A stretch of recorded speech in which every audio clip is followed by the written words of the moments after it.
What's going on, everybody, and welcome to another episode of The Other Side of the Firewall, where we talk about the latest and greatest in cybersecurity news, as well as we highlight those movers and shakers and glass ceiling breakers, those people of color who've made it to the other side of the proverbial firewall. My name is Ryan Williams, and as always, I'm joined by Shannon Tynes. What's up? What's up? What's going on? And Levon was unable to make it this episode, but he'll be back. He'll be back next week. So please continue to like, share, subscribe, all that good stuff. Hit us up if you have questions. We have 4 episodes a week. A 5th episode will be Ask a CSP. So in order, it goes Monday and Tuesday are our topics. Wednesdays our discussion, which is this episode. And then Thursdays Ask a CSP, which this week should be a little bit different. I should have a guest on this week. And then Friday, everything else, right? We talk about everything but cyber, but some cyber leaks in there sometimes, but movies, music, the culture, all that good stuff goes into to Friday's episode. But without further ado, I'll get into the topic of this week.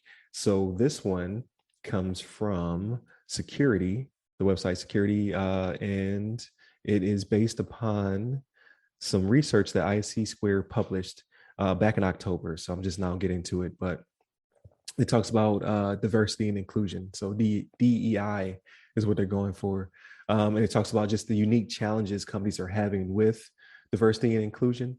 And some of it kind of surprised me a little bit when it came to just their approach, which I appreciate. So as opposed to having caps, like we need this many women, we need this many people of color, things of that nature, they're going for, we want diverse mindsets, which will draw from those different communities. So I kind of do like that as a better approach as opposed to having hard caps. But something they said that was unique for me, it was like the most effective way to build awareness of the need for DEI is to help convey the real experiences of diverse professionals to all of their peers. Instead of focusing on statistics and demographics, we listen to the concerns raised and challenges faced by these individuals and are doing our best to amplify their voices.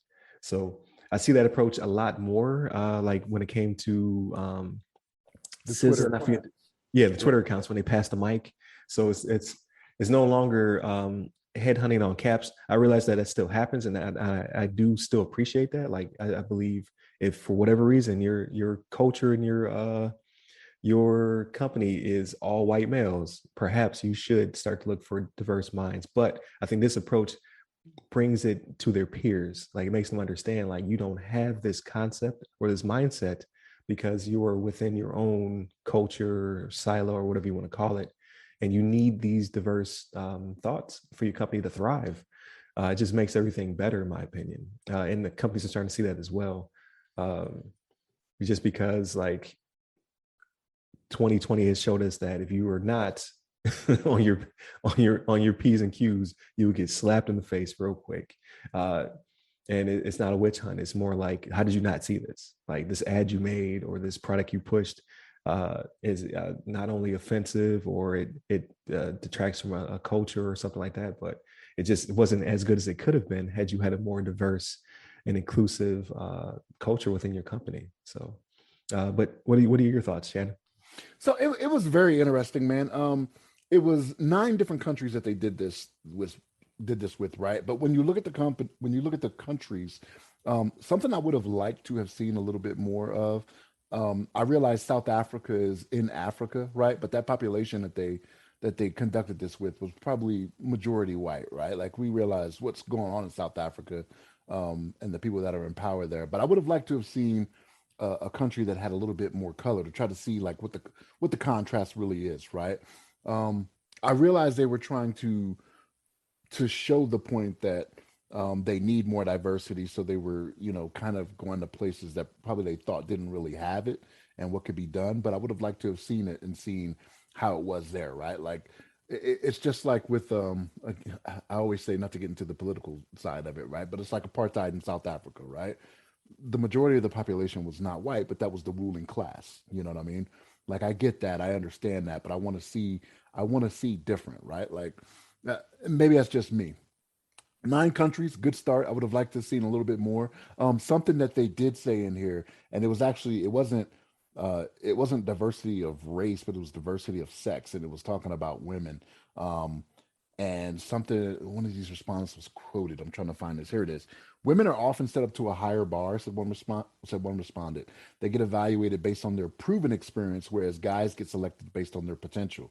And until I read that, it wasn't something that I actually really thought about. And then as I started to think about it, I was like, man, I could see that. You know what I mean? Where it's like, eh, this person has the potential to do this, that, and the third. And it's like, well, how do you really know that? Why does this group have to be proven, and this group you think has potential? Like, what's what's the underlying reason behind that, right? Like, is it, an upbringing thing? Is it an environment thing? How have we come to that point? Um, but yeah, this was a good thing. I'm not against it, but I would have liked to have seen it more expansive. But you got to start somewhere, right? You got to start somewhere. So it's not one of those. Oh, I wish they would have. I don't want to sit here and say I wish they would have done more, and I don't like what they did, because again, like I said, you got to start somewhere. But I would have liked to have seen more than the 9 countries, and countries that maybe actually had more of those minorities, so they could have talked to, hey, this is what I've experienced. Because if you go to a country that um, maybe has more Black people or Latino people, and you interview these people that maybe don't have as much of that ground in the IT world, in the cybersecurity world, like if it was mostly white in a Latin country, I'd love to see more what their experiences were. But like when you have the US, Canada, South Africa, what was it, like Croatia? Let me look again. I got to find these countries. Mhm. Singapore, Germany, Serbia, Croatia. You know what I mean?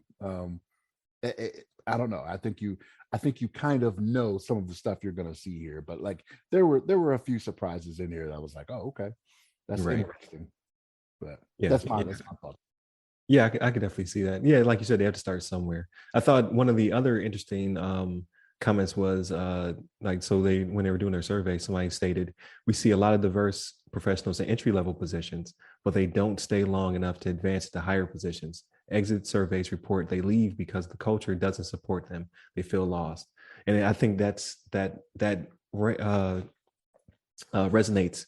The I guess hardest for me. I can't use words today, but because like, hey, we are pulling people in, but our culture, because typically, sometimes it boils down to tribalism, right?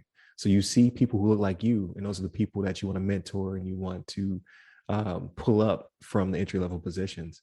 And then all of a sudden, your company goes from like at the base of the pyramid being very diverse to, as you progress up the pyramid, everybody looks the same. So I think that does um, definitely spotlight a problem in just unconscious bias, and sometimes it's just bias. You, Um, you're right. And like there was a I don't want to call it a study, but there was an experiment done about that. And it wasn't necessarily in cybersecurity, but it kind of showed how like people clicked up together, yeah, when it came time to eating lunch or going out and doing certain things, right? Like you could bring everybody in as one group, right? But everybody went to the people that that looked familiar, or they thought they would right. have more in common. There wasn't a lot of go to different groups to try to experience those different things. They wanted to be comfortable. You know what I mean? Right, because you have shared experiences, just within just features and pigment, right?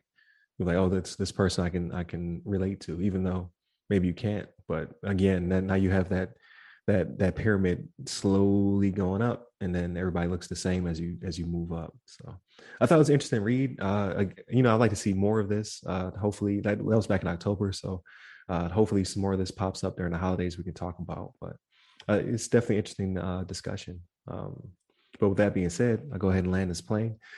Please like, share, subscribe. If you do nothing else, hit that share button on LinkedIn or whatever your social media is to push us out to your friends to see if they like it as well.